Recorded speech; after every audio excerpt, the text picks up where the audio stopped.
If you haven't met me before, my name is Carin Söderberg, and I'm one of the coaches here at Wellbeing People. So we're going to dig deep into our sleep, reflect on our own habits and our sleep routine, and just remind ourselves about some of those tools that I'm sure most of the things we'll talk about today is not going to be new to anybody. But the question is, are you actually doing these things? Do you just say, oh yeah, I know I should put my phone away, but do you actually do it? Have you actually spent 2 weeks not engaging with your phone in the evening and noticed if that made a difference for you? So before we get into the details, I just want to pose this question to you. So please let me know in the chat function. Give yourself a number, a score out of 10. How would you rate your sleep at the moment? How would you rate your sleep quality, your sleep quantity out of 10? Give yourself a number and pop it into the chat function.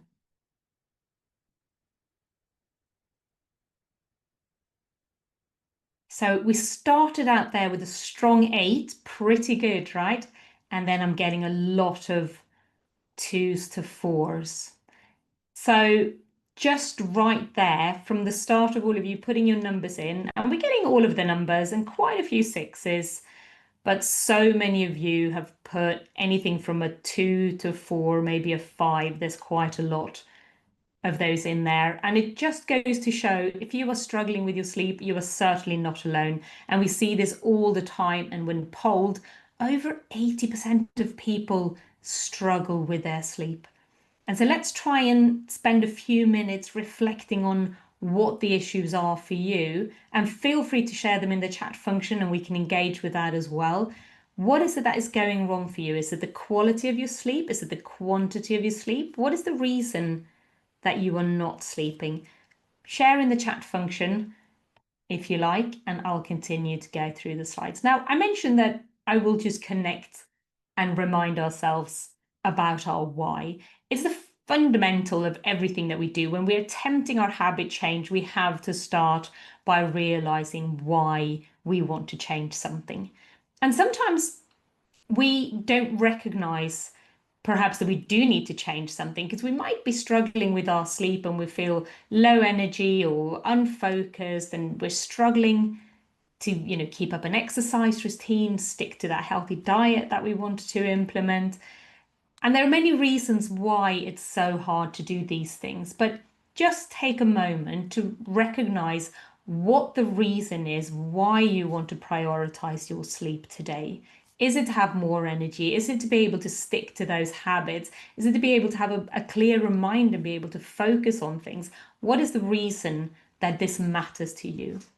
Because when you know why it is so important, and when you do start to get a good night's sleep and you feel all of those amazing feelings that you are looking for, that's often the motivator we need to remind ourselves to perhaps set that alarm in the evening and get to bed as we had planned and not staying up watching another episode or what we might be doing. So remind yourself of what you are currently doing today. What does your sleep routine look like? What is the problem when it comes to your sleep? Identify that for yourself, write it down, share it in the chat function if you like.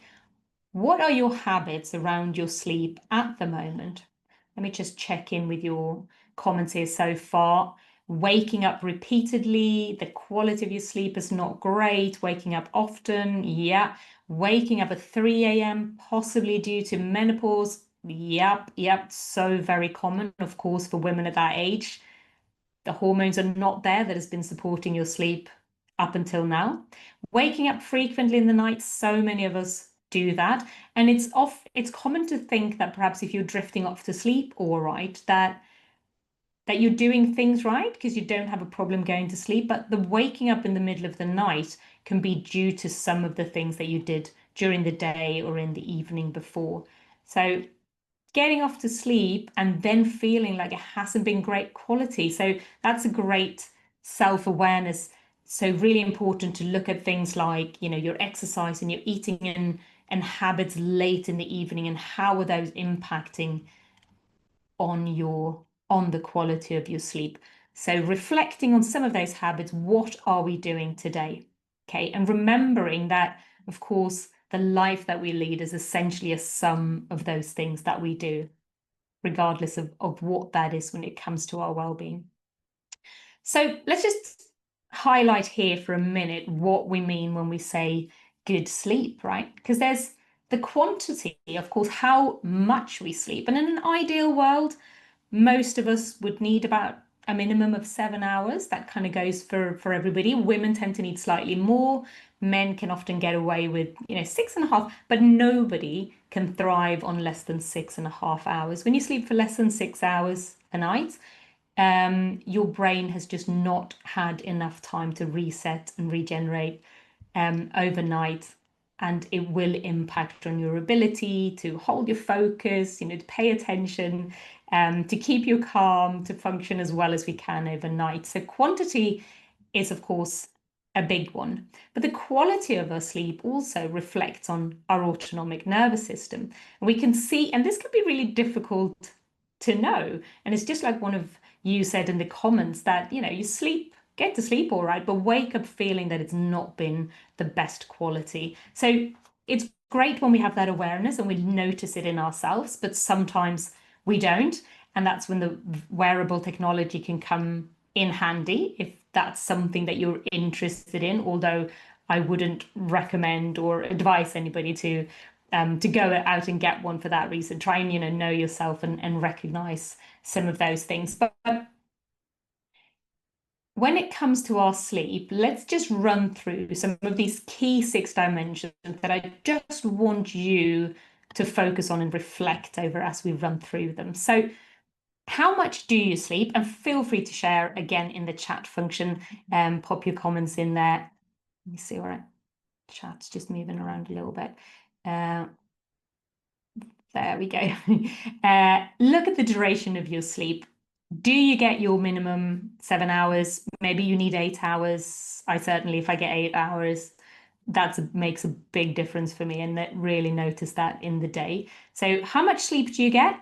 Pop it in the chat function or just note it down for yourself so you're aware of it. How well do you fall asleep and stay asleep? And of course, many of you have already highlighted that you wake up over the course of the night.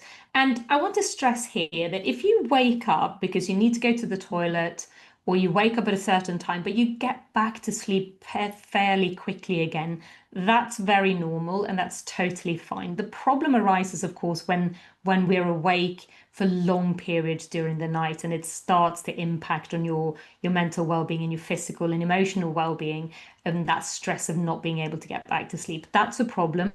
Popping up to the toilet and going back to sleep, that's not a problem at all. So many of you, as usual, are not getting enough sleep.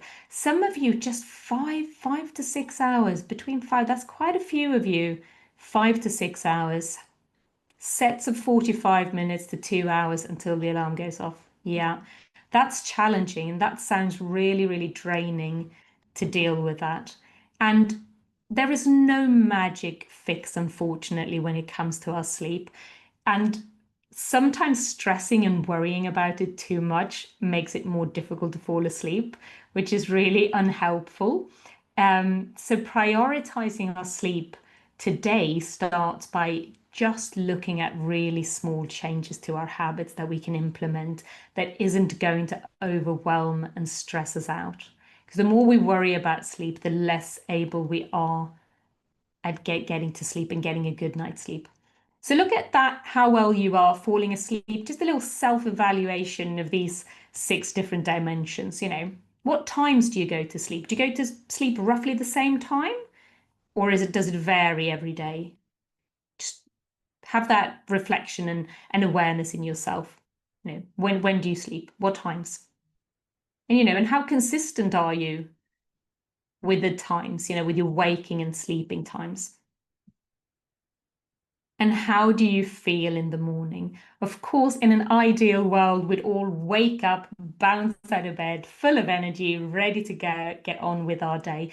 And I have to admit to myself, I'm just getting back into routine after summer and holidays, and I've been staying up later than I would normally. My sleep routine has shifted, and I do notice it massively. And so trying to get back into that routine slowly at the moment and making that slightly earlier. And hopefully I can really feel the weather changing, and that will help as well of your body starting to think it's evening and getting back into those routines. So finally, also checking in with your quality. So how do you feel satisfied with the sleep that you have?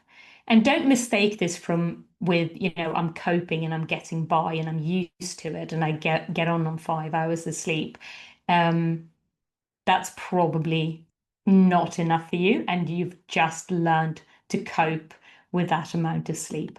So I just want to share with you some top tips and just some reminders. And as always, take the things that resonate with you and that matters to you and that you think you might be able to engage with, and leave aside things that, does not connect with you.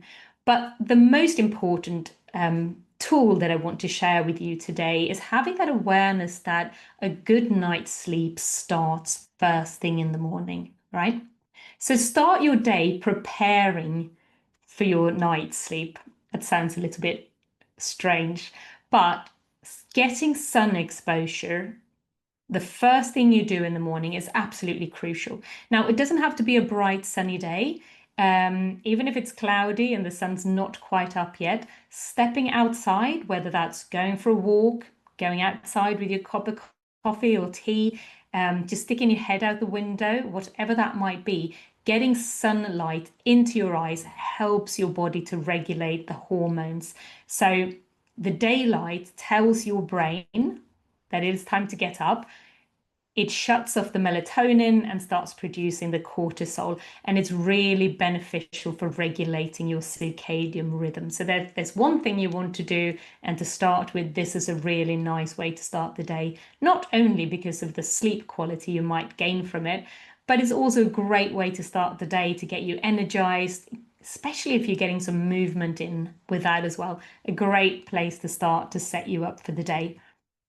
We're coming towards darker months, so this is going to change.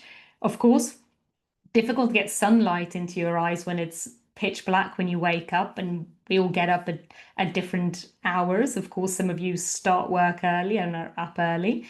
So in the darker winter month, we can also experiment with these light mimicking lux lamps, right?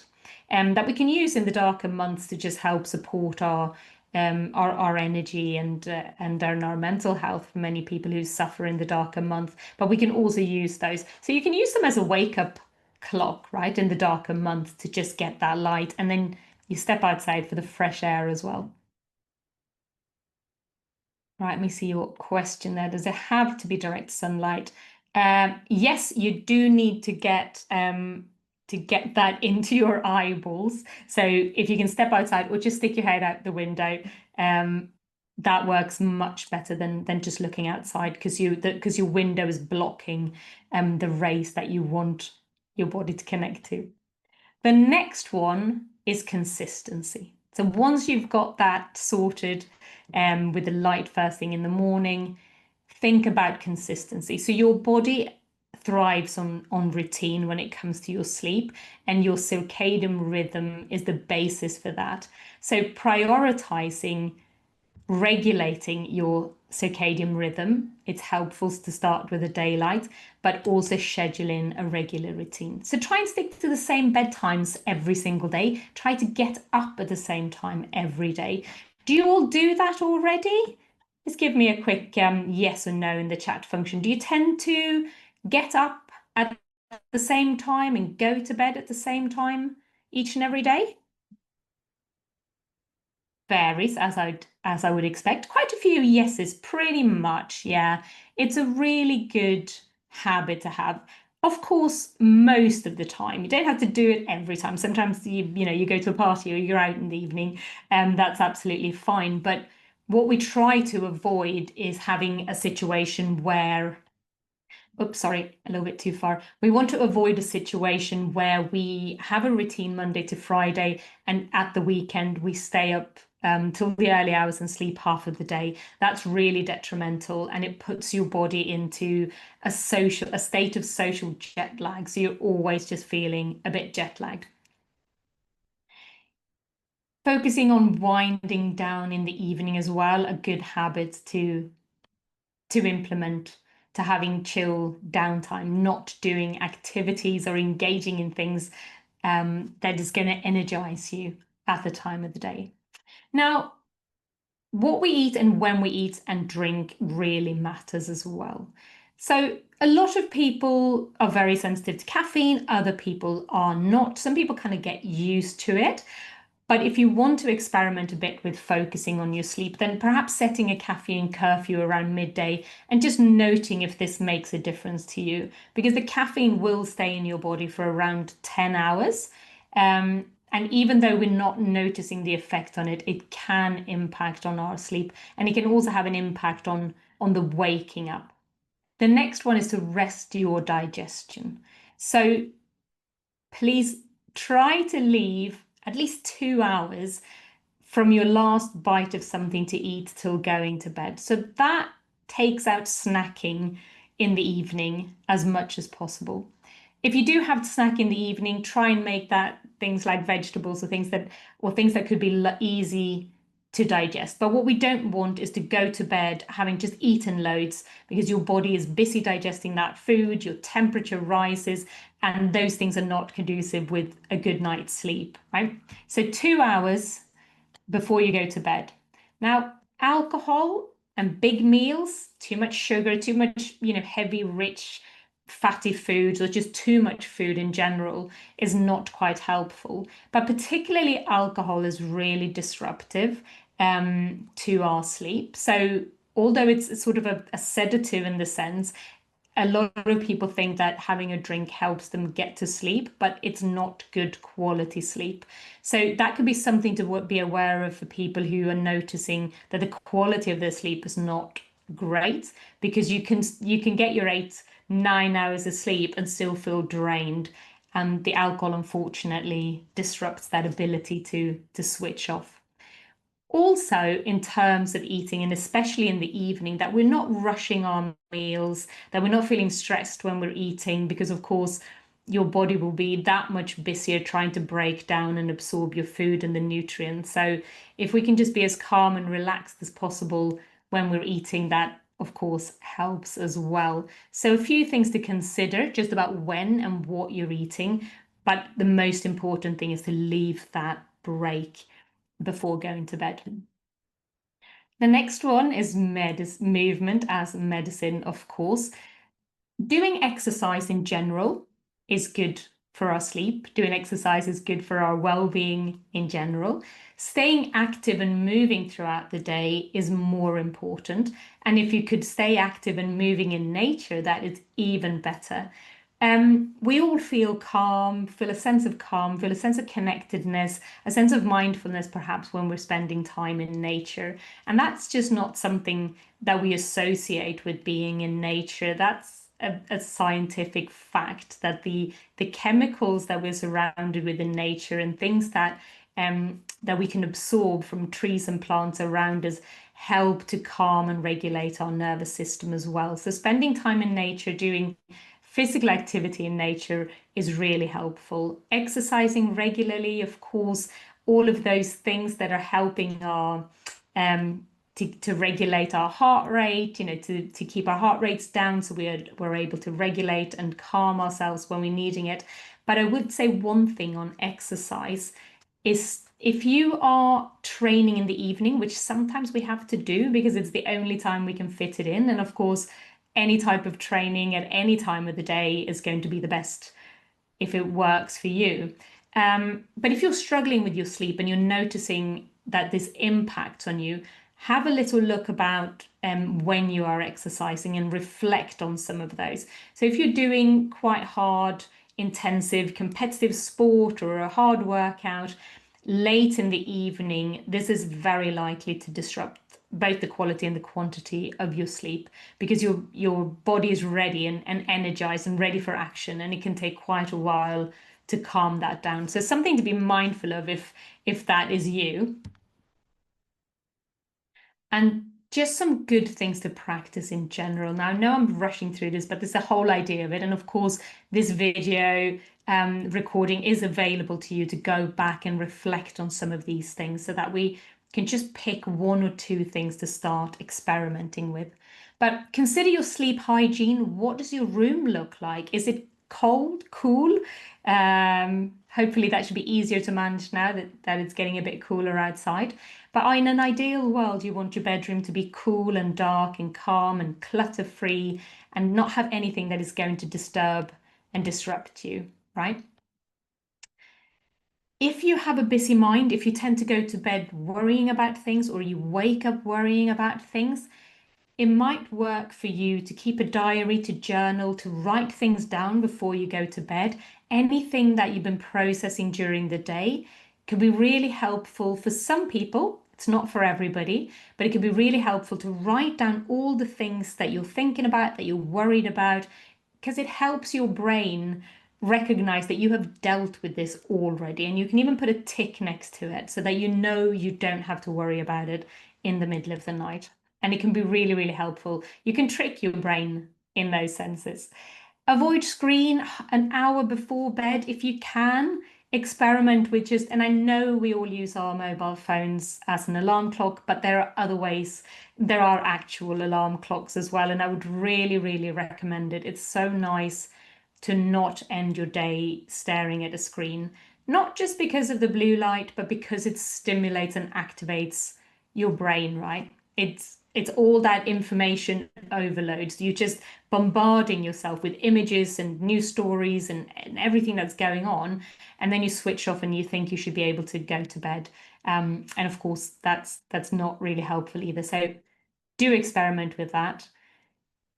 To ease yourself into an evening and get that calmness, perhaps try mindfulness practices, use some of all the apps that are available to us, perhaps listening to a calming voice, a bedtime story, a sleep meditation, whatever's going to work for you. That can be a really nice way to calm yourself down and drift off into sleep. And in the same way, that using breathing exercises would work as well.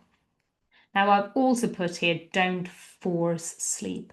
So if you're struggling to get to bed, if you're tossing and turning, if you're waking up in the middle of the night and you're just wide awake, it is much better to get up and do something, not stress too much about the times that gone by and how few hours that are left in the night to get a good night's sleep. Try not to think about it. Go and do something else. Have a warm, calming drink, perhaps, read a book, go back to bed and try again. The more we stress about it, the more we force it, the more difficult it becomes. And it is better for you to just break away from that if you can. So I know we're 5 minutes over. I said I was going to try and keep the time, but there's a lot of course, so much more that we can talk about when it comes to our sleep. But I just want to highlight this image and remind ourselves that when you set yourself too many targets, too higher goals, things that are unachievable, it makes it very difficult to stick to that in the long run. So just pick one or two things to start engaging with. And of course, really do engage with it, because that's the key. It's all well and good knowing all of those things, but how are you going to implement that? So I just highlight this slide as well. There's of course more information in your Habits for Health program. Go and engage with the sleep module there and dive into some of those things. And of course, all the other aspects of our well-being that are helpful to inducing that sleep and getting a good night's sleep. But spend a little bit of time today recognizing what your key issues are around your sleep. Set yourself one or two experiments to focus on for the next couple of weeks, and then come up with an action plan on how you are going to actually do it. Because it's all well and good having all these intentions, but of course we need to actually also do it to see a difference. And your sleep is worth it. So when you prioritize your sleep, without stressing too much about it, and you achieve a better quality of your sleep, then all the other parts seems to follow in. At least for me, a good night's sleep means better choices, better nutrition, more movement, sharper mind in general. So I hope you found that useful. I'm going to let you get back onto your day. I'll send the recording out to everybody as well. As always, if you've got any questions, just reach out to us here at Wellbeing People, and we're happy to help you. But thank you so much for your time today, and have a good rest of your day.